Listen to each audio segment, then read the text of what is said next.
بدنا الكل يسمع هذه القصة لأنه قصة واقعية وصارت في بلد عربي في سوريا بالتحديد، في بلد اسمها كفر سوسة. والقصة هذه للناس اللي ما بتصبر عشان تتعلم الصبر.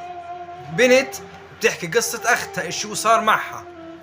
هذه أختها كانت كل ما تحبل بتجهض، أجهضت 5 مرات.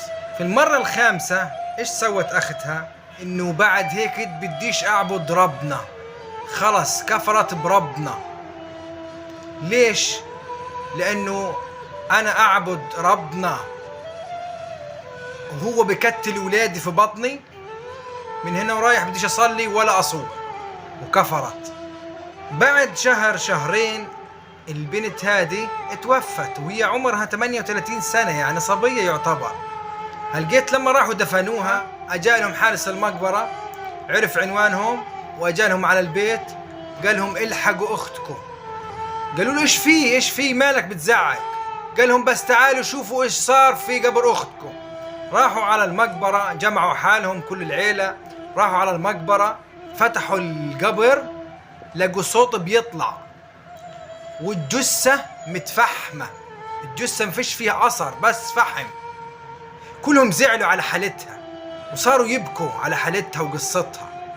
روحوا بعديها في الليل الحارس رجع تاني إلهم، يقول لهم تعالوا اسمعوا أختكم ايش بيصير فيها. راحوا تاني على المقبرة، سمعوا أصوات بيطلع من القبر، أصوات عالية وأصوات غريبة تخرج من داخل القبر تبع هذه البنت اللي كفرت بالله. أصوات عذاب، أصوات أهات، أصوات يعني غريبة. كله بسبب إيش؟ لأنها كفرت بالله وما صبرتش على اللي هي فيه.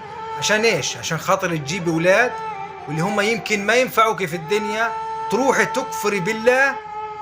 هاي عقاب كل واحد بيكفر بالله، لا كسبت دنيا ولا آخرة، وهذا العذاب القبر ولا إشي بالنسبة لعذاب الآخرة.